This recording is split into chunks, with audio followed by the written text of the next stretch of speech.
नमस्कार, आपका हमारे न्यूज़ चैनल UK24 न्यूज़ में स्वागत है। प्राइवेट स्कूलों में एडमिशन के लिए फिर से अप्लाई कर सकेंगे बच्चे। अब 5 सितंबर को होगी लॉटरी। निजी स्कूलों में दाखिले के लिए आर्थिक रूप से कमजोर परिवारों को छात्रों के एडमिशन को लेकर एक बार फिर मौका दिया जा रहा है। शिक्षा विभाग ने प्रदेश में शिक्षा का अधिकार अधिनियम के तहत निजी स्कूलों में दाखिले से वंचित रहने वाले छात्रों के लिए एक बार फिर से प्रक्रिया शुरू करने का फैसला लिया है। इसके बाद राज्य भर में आर्थिक रूप से कमजोर परिवारों के लोग RTE के तहत दाखिले को लेकर आवेदन कर सकते हैं। केदारनाथ धाम में जारी बारिश का दौर, भीगकर बीमार पड़ रहे यात्री। अभी तक 11,20,000 श्रद्धालु कर चुके हैं दर्शन।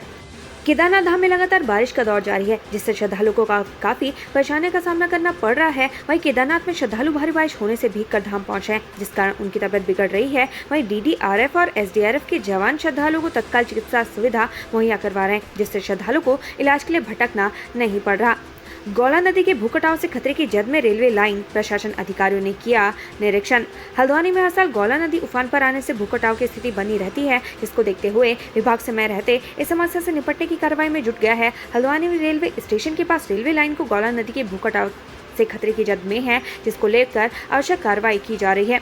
ट्रेन से वन्य जीवों की मौत पर रेलवे और वन विभाग गंभीर किए जाएंगे ये बदलाव। उत्तराखंड में ट्रेन से कटकर वन्य जीवों की मौत को लेकर अब रेलवे और वन विभाग गंभीर नजर आ रहा है। प्रमुख वन संरक्षक अनूप मलिक द्वारा रेलवे विभाग के उच्च अधिकारियों के साथ बैठक कर ट्रेन से वन्य जीवों की दुर्घटना के नियंत्रण को लेकर महत्वपूर्ण बैठक ली। बैठक में रेलवे की ओर से DRM इज्जतनगर रेखा यादव एवं अन्य उच्च अधिकारियों ने भाग लिया, जहाँ ट्रेनों से होने वाले वन्य जीव हादसे को लेकर रेलवे को कड़े निर्देश जारी किए गए हैं।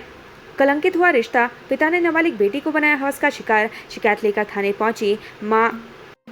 देहरादून में एक पिता ने रिश्तों को कलंकित करने का कार्य किया, जहां नाबालिग बेटी ने पिता पर दुष्कर्म का आरोप लगाया है। पीड़ित की मां को जैसे ही इस बारे में पता चला तो पुलिस के पास पहुंची और आरोपी के खिलाफ सख्त कार्रवाई की मांग की है। वहीं शिकायत मिलने के बाद पुलिस आरोपी की तलाश में जुट गई है। जनशक्ति को ऑपरेटिव सोसाइटी धोखाधड़ी का आरोपी गिरफ्तार, 5 करोड़ रुपए लेकर हुआ था फरार। आखिरकार जनशक्ति मल्टीपर्पज कोऑपरेटिव सोसाइटी के नाम पर लोगों की गाड़ी कमाई लेकर फरार आरोपी चमोली पुलिस के हाथ आ गया है। आरोपी कपिल देव राठी ने 5 करोड़ की धोखाधड़ी की थी, जिस पर पुलिस ने गैंगस्टर एक्ट में मुकदमा दर्ज किया था। पौड़ी में तैयार होगा CDS विपिन रावत स्मृति पार्क, 1.17 करोड़ का एस्टीमेट तैयार। पौड़ी में CDS विपिन रावत स्मृति पार्क स्थापित किया जाएगा। इसके साथ ही यहां 100 फीट ऊंचा तिरंगा भी लगाया जाएगा। CDS विपिन रावत स्मृति पार्क के लिए 1.17 करोड़ का एस्टीमेट तैयार किया गया है। कंडोलिया मैदान के समीप गढ़वाल कमिश्नर कैंप कार्यालय के ठीक सामने बने व्यू पॉइंट को पार्क के रूप दिया जाएगा। उत्तराखंड में अब महिलाएं भी कर सकेंगी नाइट शिफ्ट, धामी कैबिनेट ने लिया बड़ा फैसला। उत्तराखंड में महिलाओं को कार्य करने और कार्यस्थल पर सुरक्षा प्रदान करने के लिए धामी कैबिनेट ने एक बड़े फैसले को मंजूरी दी है। कैबिनेट ने महिला कार्मिकों का कारखाना अधिनियम 1948 के तमाम प्रतिबंधों के प्रावधानों में बदलाव कर महिलाओं को नाइट शिफ्ट में काम करने की अनुमति दे दी है। साथ ही कार्यस्थल पर सुरक्षा को लेकर भी और अधिक अधिकार दिए हैं। HNB गढ़वाल विश्वविद्यालय के छात्रों ने VC ऑफिस में खुद को किया कैद। CUET को लेकर फूटा गुस्सा। हेमवती नंदन भगोड़ा गढ़वाल केंद्रीय विश्वविद्यालय के छात्रों ने खुद को कुलपति कार्यालय में बंद कर लिया है, जिससे पुलिस और विश्वविद्यालय प्रशासन के हाथ पांव फूल गए। छात्र CUET को लेकर NTA की कार्यप्रणाली से नाराज हैं। उनका कहना है कि लापरवाही की वजह से कई छात्र परीक्षा से वंचित रह गए। ऐसे में दोबारा से परीक्षा करवाई जाए ताकि वंचित छात्र भी परीक्षा दे सके। धामी कैबिनेट का एक्शन। लैंड जिहाद पर ब्रेक लगाएगा धामी सरकार का ये फैसला, सख्त है इनके प्रावधान। उत्तराखंड में पिछले कई महीने से चल रहा लैंड जिहाद का मामला चर्चाओं का विषय बना हुआ है। यही नहीं, लैंड जिहाद को लेकर राजनीतिक पार्टियां लगातार बयानबाजी भी कर रही हैं। तमाम चर्चाओं के बीच अब उत्तराखंड सरकार अवैध अतिक्रमण को लेकर और सख्त होती नजर आ रही है। शुक्रवार को CM धामी की अध्यक्षता में हुई मंत्रिमंडल की बैठक ने उत्तराखंड भूमि पर अतिक्रमण अध्यादेश 2023 को मंजूरी दे दी है। इस कानून में करीब 10 साल तक की सजा का प्रावधान किया जा सकता है। UCC पर मुस्लिम पर्सनल लॉ बोर्ड की अपील का असर, दून की माजा मस्जिद से दिया गया संदेश।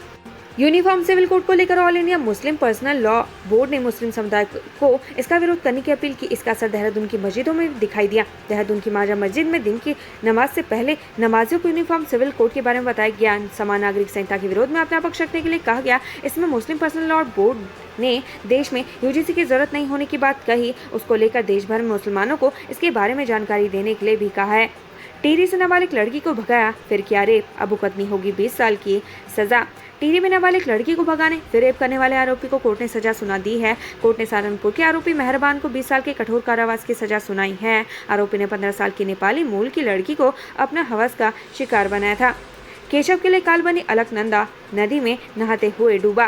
बीती शाम ट्यूशन के बाद दोस्तों के साथ अलकनंदा नदी में नहाने गया एक किशोर नदी में डूब गया। किशोर से 2 दोस्त भी नदी में डूब गए थे, जिन्हें पास खड़े मजदूर ने बचा लिया। इसके बाद ये किशोर घर चले गए। उन्होंने किशोर से परिजनों को इसकी जानकारी तक नहीं दी। मामला तब खुला जब किशोर से पिता ने इस संबंध में कीर्तिनगर पुलिस से मदद मांगी। जानकारी जुटाने पर पता चला कि किशोर अलकनंदा नदी में डूब गया है।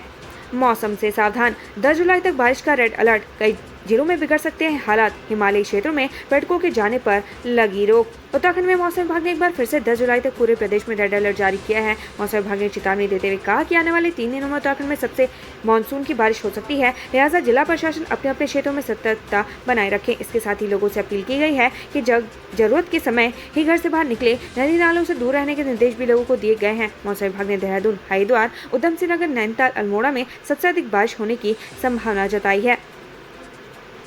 हाईकोर्ट के आदेश का पालन न करना पड़ा भारी। काशीपुर एसडीएम पर लगा 25,000 रुपए का जुर्माना।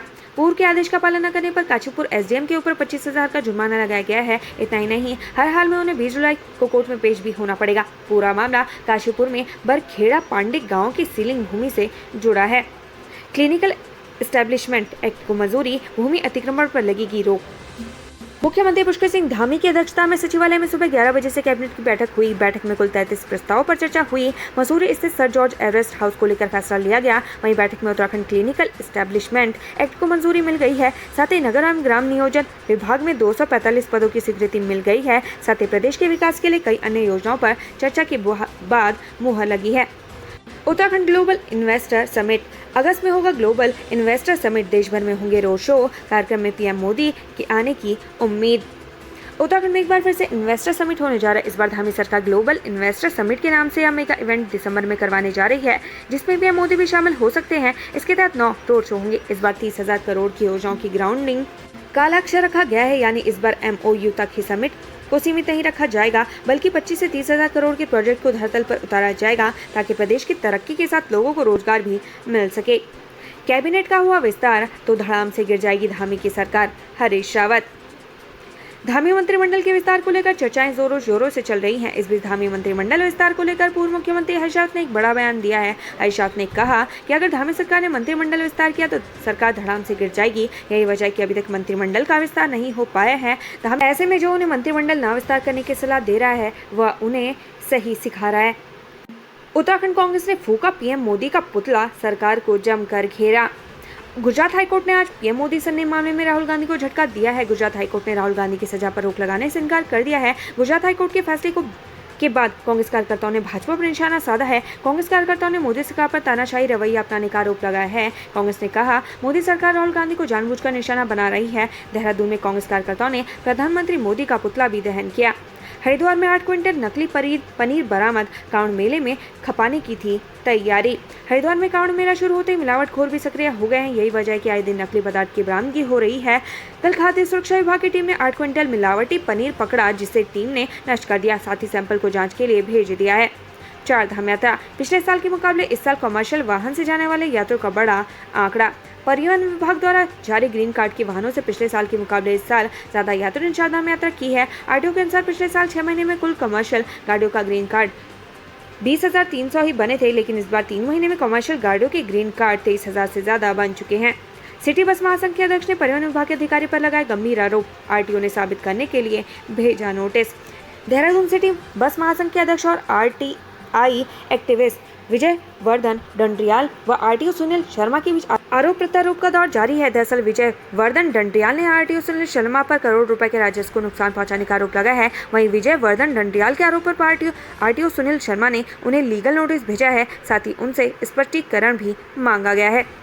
उत्तराखंड से संबंधित ऐसी ही खबरें पाने के लिए हमारे चैनल को लाइक व सब्सक्राइब जरूर करें। धन्यवाद।